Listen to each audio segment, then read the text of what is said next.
Wonderful. So here's all of us. Alrighty, we're live apparently. Cool. Well, welcome to MyNab TV. I'm Bruce Hope, and this is... I'm Norton. But most importantly, it's our guest here, Azran, Osman, Rani. Welcome to our show. Thanks, Bruce. Noted. Wonderful. So the idea of this show, because this is our first broadcast, the idea of the show is inspiring business leaders from Malaysia, just talking to them very casually about what it is that they do and how it is that they came to do what they do. Okay. So actually something recently, you got run over, right? You bet. Yeah. And so tell us about that experience and also your journey back to obviously full recovery. Well, first of all, I was completely unconscious when I was riding and the car came from behind and took me out. But I think if there's one takeaway from that experience is, firstly, a lot of well-meaning friends and families said, "Oh, you shouldn't be cycling on the roads in Malaysia. It's very dangerous and it's irresponsible. You're a parent. You need to think about your future and taking care of your children." But I thought long and hard about it. And for me, the message that I wanted to convey to my kids is, in life, these things happen. Now, you could take one view that says we need to avoid all risks, but in that process, you may be missing out on a lot of exciting opportunities. And it's okay to get hit. It's okay to get knocked over. You just learn how to get back up again. And that's probably the one important lesson that I want to leave my kids is you can get up again. And I wasn't focused on who hit me or what was the reason, whether he was driving recklessly or not, because that's the past. I just looked forward. I said, I just want to reset my frame and focused on signing up for another Ironman race in November. And I said, I'm going to get ready, and I'm going to. Fantastic. Yeah. Because I met you when you were still recovering, and it looks pretty bad. So I'm impressed that you're now going for the another Ironman in November. Where's that going to be? Langkawi, home race. Fantastic. And I see that Lee Chong Wei is currently in the news. He's got a challenge. Yes. So what words would you have for him? Well, look, I think first of all, again, on the similar vein, we cannot control what happens to us. But we actually have amazing control of how we react and respond to it. And that's where sometimes it can get very overwhelming when you think of all the different things that happen, especially in the context of cancer, right? Because on one hand, you got to think about the medical side. Doctors are telling you got to take this medication, that chemo, and change your diet and start, all these things. But on the other hand, you're starting to worry about what happens with my family, and will I have a job again? All these things. It gets very overwhelming, and sometimes that itself causes people to slack off on medication and miss doctor's appointments and all of that, and it gets into a negative spiral. And that's why I think it's important to kind of frame the situation, and oftentimes it's helpful to work with people who can help you sort of take it one step at a time, but keep moving ahead, even though sometimes it may be very small steps. I notice a lot of business people, when they get hit by a health issue, really take it badly. Sure. What would you tell them? Well, first of all, I think it's important to acknowledge that we do feel quite bad, right? The level of anxiety and the level of stress. And so I don't want to just brush that to say those feelings aren't real. They are, right? But there's a way of dealing with it. And I think, firstly, it's having a positive support network, because sometimes, as I said, well-meaning friends and family tend to be too prescriptive and telling you to do this and don't do that. And again, that's not very helpful, right? But if you surround yourself with people who basically help you reframe and focus on the positives going forward, you are the sum of the people that you hang out with. Cool. So going back into what you used to do, you used to be CEO of AirAsia X, right? Yes, yeah. So what led up to that point?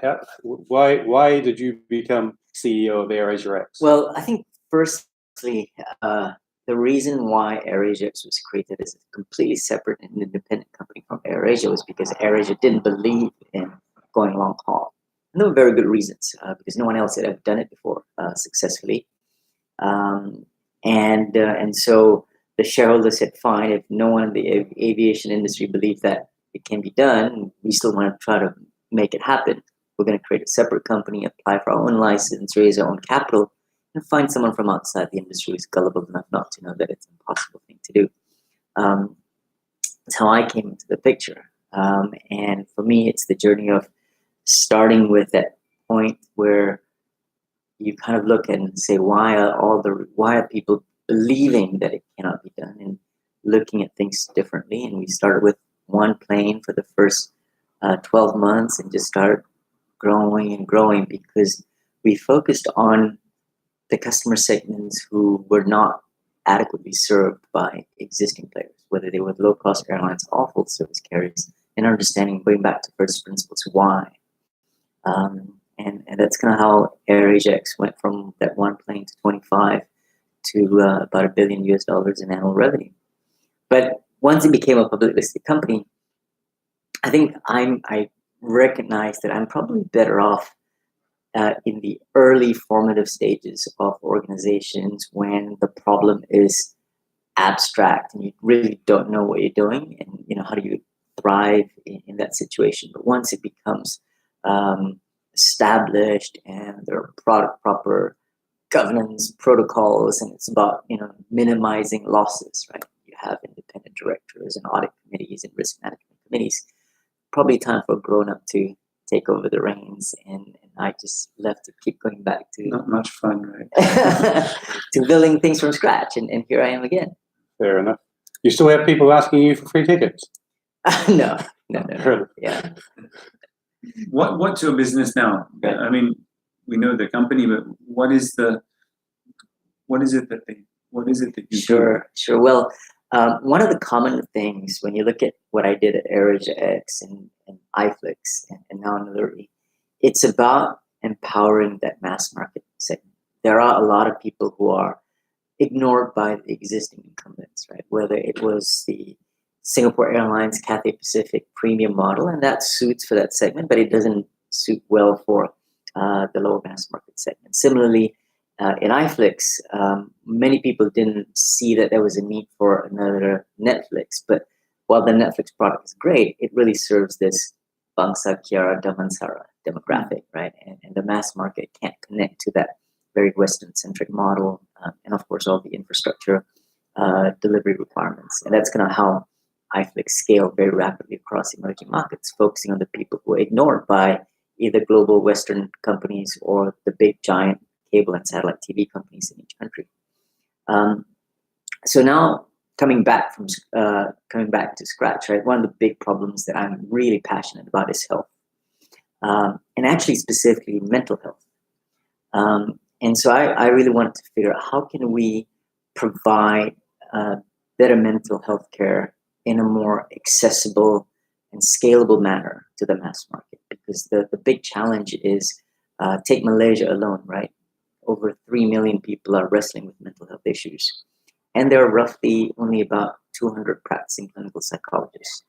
So if we rely on the traditional models of either face-to-face therapy, we might be able to help 10,000, 50,000, maybe even 100,000 people. Even if you move into so-called telehealth and telemedicine technology with video conferencing, you're again just relying on one-on-one, right? And that's the problem historically with the whole healthcare delivery, right? You have to see a doctor and the doctor's focused on you one-on-one.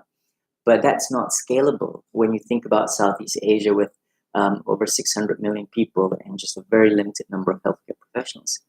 And so we wanted to figure out a way, how do we scale that so that we can reach a lot more people who don't have access. In Malaysia, for example, if you wanted to go to a public hospital and you needed to see a clinical psychologist, your wait list is about 9 to 12 months. That's frankly just ineffective to kind of have therapy once every 9 to 12 months. But that's the reality of it. And so we start by saying that we want to figure out a way of not only providing mental health care support online with professional psychologists guiding people, but how do we kind of dramatically scale their productivity? And this is where the sort of AI and machine learning tools come in, so that you can have multiple simultaneous parallel conversations through online chat, because the computer's analyzing conversations and data and kind of pointing the psychologist in a certain way. I liken it to how AI is transforming radiology. Because in the past, right, you complete your medical degree, you specialize in radiology, and you study X-rays and CT scans in depth. And after 20 years, you kind of really kind of look and start to measure and look for things, whether it's early signs of cancer or fractures, what have you. Today, a computer can analyze one digital X-ray against hundreds and thousands, if not millions of other X-rays, and pinpoint certain things. Now, that doesn't mean radiologists are obsolete, but their job changes from finding to interpreting and contextualizing and communicating it to the patient. Right? So similarly for us, it's what we do with psychologists to provide them health care. Now, interestingly, it is a very difficult subject, mental health. And as we started talking to the industry, especially the insurers, the employers, where they're really concerned is chronic diseases. So we now start to get into diabetes and heart disease and cancer and obesity. But the interesting angle for us is, how do we address that intersection between chronic disease and mental health? Because there's a very startling overlap. Now, whether it's a causal or correlation relationship, it's no coincidence that someone who's diabetic is about 60% likely to be depressive, and someone who is chronically anxious will likely have very high blood pressure and be very prone to heart diseases. So they're interrelated. In particular, today the industry and the country is trying to get people healthier. Unfortunately, in Malaysia, we're famous for a lot of things, but we're also famous for being one of the most unhealthy nations in Asia, if not the most unhealthy nation in Asia. Right? 2/3 of adult Malaysians have chronic illnesses. A whole half of adult Malaysians are overweight. And the industry has been very focused on what I call what to do. Right? We create these campaigns and tell people about, you got to start dieting, or you got to start exercising, start managing your stress. The problem isn't about the knowledge. Specifically, 3/4 of people, when they're told by their doctors they need to change, don't make any changes, right? And so the issues, the root causes are your self-esteem and confidence, your stress and anxiety, your inability to cope with conflicting demands. And that's where I think psychologists can play a role in helping people who are struggling to make those behavioral changes, make it stick, and therefore address chronic diseases more preventatively. And so it's not just dealing with stress, anxiety, and depression, but that also applies equally to chronic illnesses. And now the market is not just the 3 million people, but it's 13 million adult Malaysians and about 100 million across Southeast Asia who are wrestling with chronic illnesses. So that's what we want to do, putting that professional help on an app, right? And adding a lot of digital tools, but basically some parts of it, making it you can interact by yourself, and some parts of it having professionals be able to serve 50 to 100 times the number of people that they would versus traditional means. And that's the cool thing about technology, right, is we change the game. That sounds awesome. So how are you getting on with building up the knowledge base? Because I guess that's the part where, as the industry saying, yes, I'm happy to embrace it, or more of, I'm not so sure that's my job. Well, it's interesting. And as with anything in life, there are early adopters and there are people who are naturally skeptical, including some of the leading psychologists and mental health professionals, right, who basically believe that their profession requires you to meet with the patient, sit on the couch, and have proper therapy. Not that we're saying that this is a better way of doing it, but we're just saying that way we're just inherently supply constrained. We just cannot help them with people who need help. But the good thing is there are people who are early adopters, and that's what we're focused on. And so in our first year, with the first version of the app, we're working with a couple of the leading insurance companies, a couple of the leading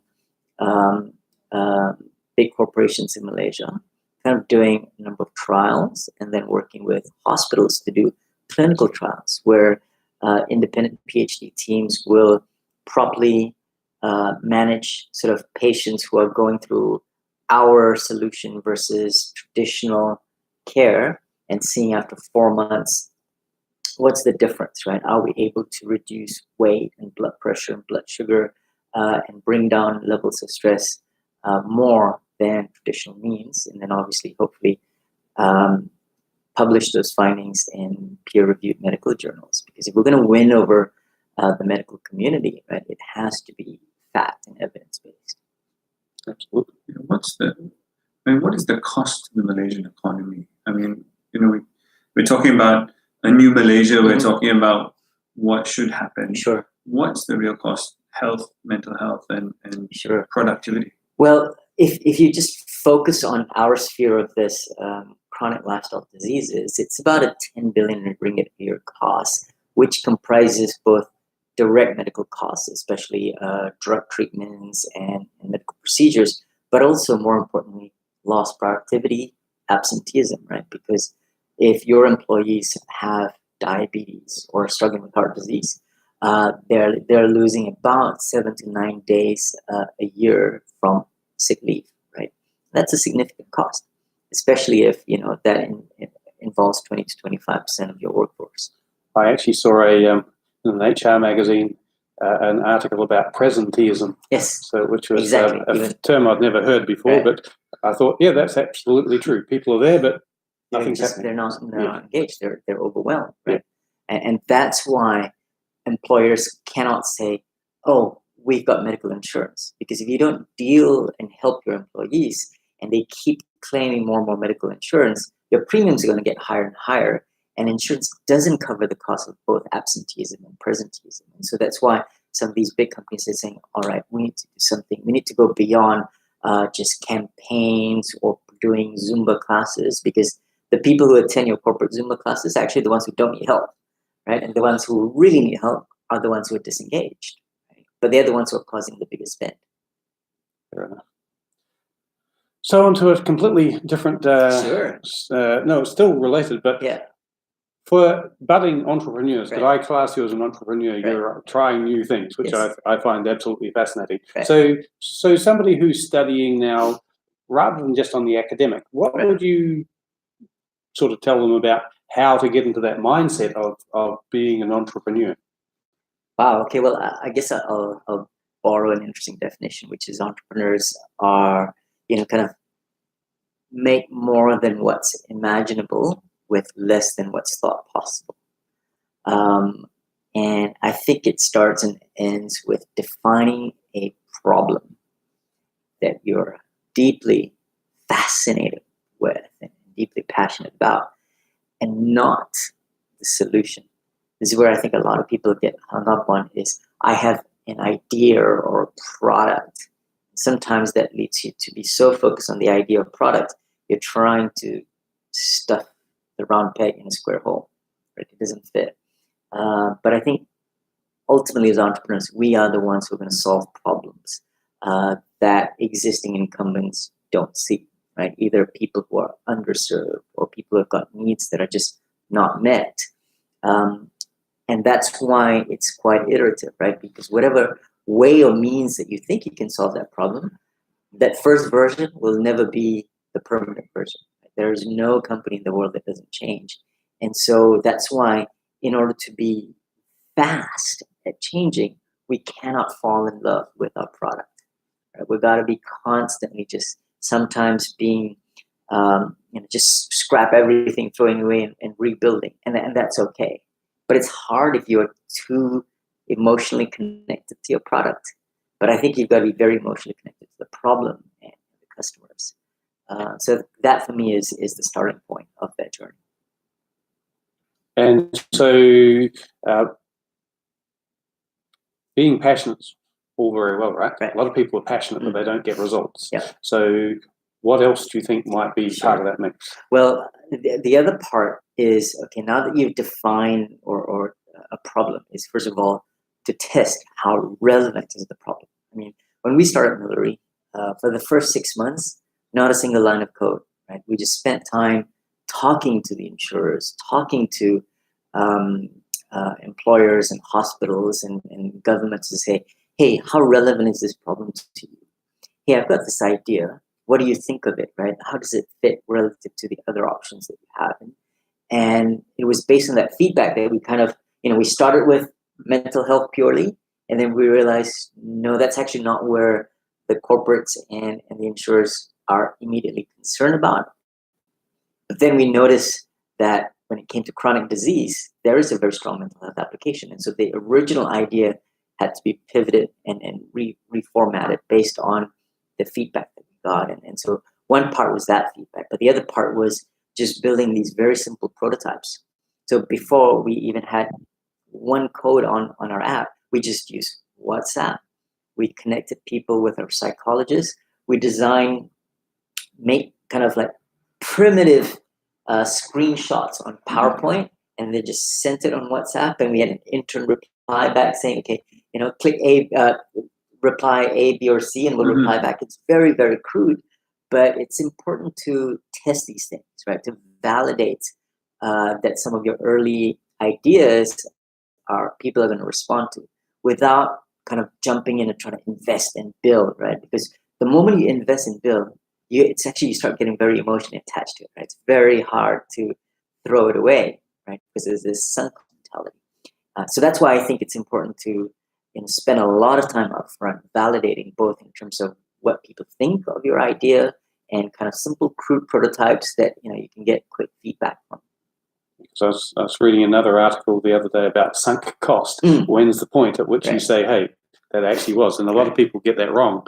Businesses go, oh, it's only another X number of dollars, rather than going, well, actually the total was so much more. So I actually like your approach of the multiple trialings of different things just to see how it fits. Right. So you previously studied in Harvard. What was that like? Oh, sorry, Stanford. Oh, but that Stanford? was a very long. Bad name. It's a long time ago. Well, before all the technology revolutions. But I think the best part from my experience was leaving the Malaysian education system, which is very much focused on rote memory and studying, right? And you get thrown into an environment where you're not expected to just regurgitate what's in the textbooks, but you're expected to challenge what's in the textbooks and come up with original ideas and then defend them, right?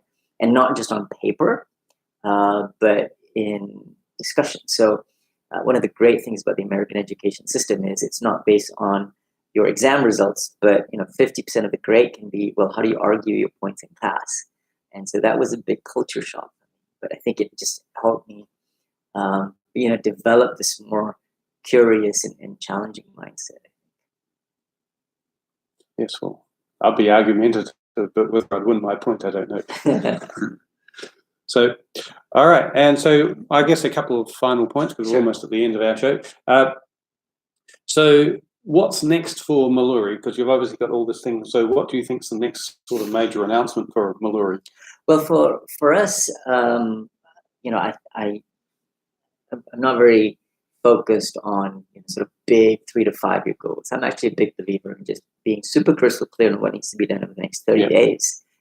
And just sprinting and then figuring out, okay, well, from there, where do we go? So ultimately, it's to finish off the trials with the insurers, with the employers, and with the hospitals, raising the next round of funding, and then scaling. I think markets like Indonesia and Philippines are obviously very, very interesting for us because populations are much bigger. Absolutely. Cool. All right. And one last thing. Sure. I'm going to give you the cup. We've had it on camera here. Yes. So this is our little MyNab TV. Awesome. I think you can see it. So this is for you. Thank you very much, Bruce. Thanks, Jordan. Brilliant. Nice. All right. And thank you so much. Okay. Thank you so much for your time. All right. And thank you for watching.